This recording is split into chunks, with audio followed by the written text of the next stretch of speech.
जय सिया राम। सब सुख लहे तुम्हारी सरना, तुम रक्षक काहू डरना। जीवन में सब कुछ संभव होने लग जाता है जब हनुमान जी प्रसन्न हो जाते हैं। अब हनुमान जी की प्रसन्नता कई रूपों में परिलक्षित है। एक रूप उनमें से ये भी है कि जब हमारे घर कोई संत भोजन के लिए आते हैं, हमारा किसी संत से दर्शन हो जाता है, मिलन हो जाता है, तो भी हमें हनुमान जी की प्रसन्नता प्राप्त होने लग जाती है और कृपा बरसने लग जाती है। एक ऐसा ही काफ़ी अद्भुत प्रसंग बाबा जी का भी है। बाबा जी कई लोगों के घर जाया करते थे भोजन करने के लिए, कई लोगों को दर्शन देने के लिए भी जाया करते थे उनके घर।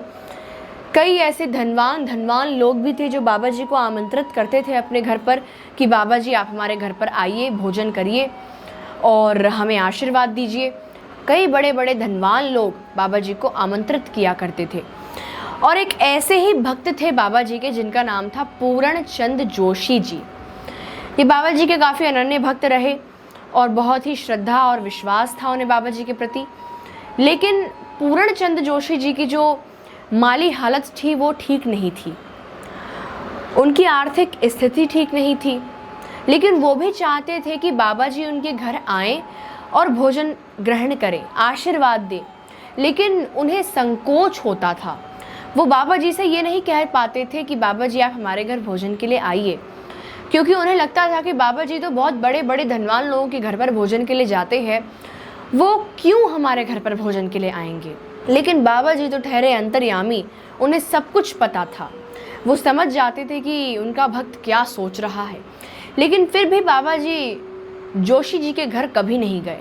जोशी जी नैनीताल में रहते थे और एक कारण बाबा जी के नहीं जाने का ये भी था कि बाबा जी जानते थे कि जो पूरण चंद जोशी जी हैं उनकी आर्थिक स्थिति ठीक नहीं है। इसीलिए बाबा जी तो अपने साथ कहीं भी जाते हैं तो 10-12 लोगों को लेके जाते हैं। कहीं भी जाते हैं, किसी भक्त के घर जाते हैं तो 10-12 लोगों का खाना वहाँ पर तैयार किया जाता है।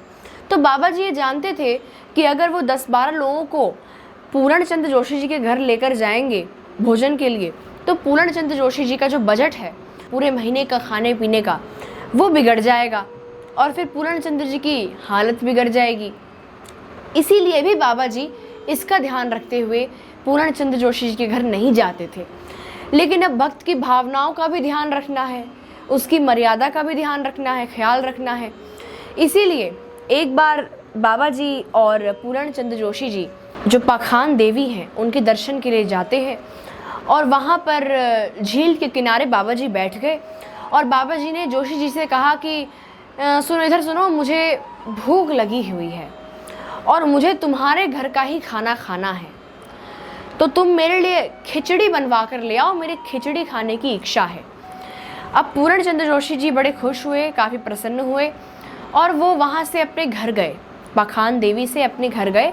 वहाँ से उनका घर थोड़ा सा दूर था, लगभग 7-8 किलोमीटर से ज़्यादा था। और जोशी जी अपने घर गए, वहाँ पर अपनी पत्नी से बोला, खिचड़ी बनवाई, खिचड़ी लेकर आए और लगभग इसमें 2-2.5 घंटे का समय लग गया।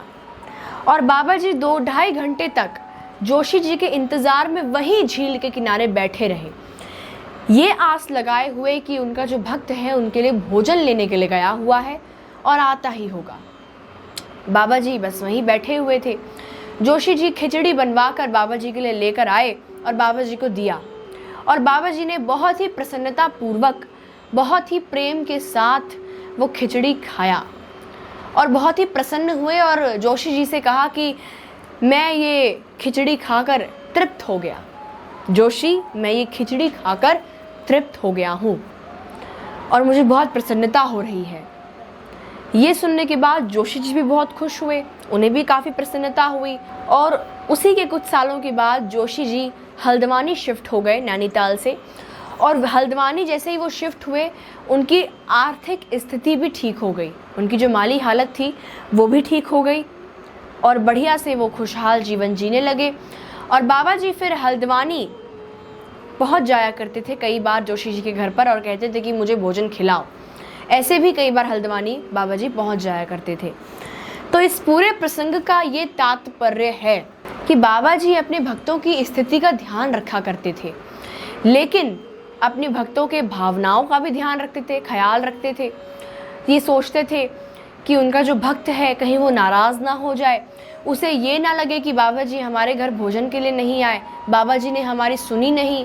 इसीलिए बाबा जी ने भक्त का भी ध्यान रखा, उसकी भावनाओं का ख्याल रखा। भोजन तो किया ही, लेकिन भक्त का बजट नहीं हिलने दिया। इसीलिए बाबा जी तो अंतर्यामी है, जो भी करते हैं भक्त के लिए अच्छा ही करते हैं। इसीलिए कभी भी भगवान को कोसना नहीं चाहिए।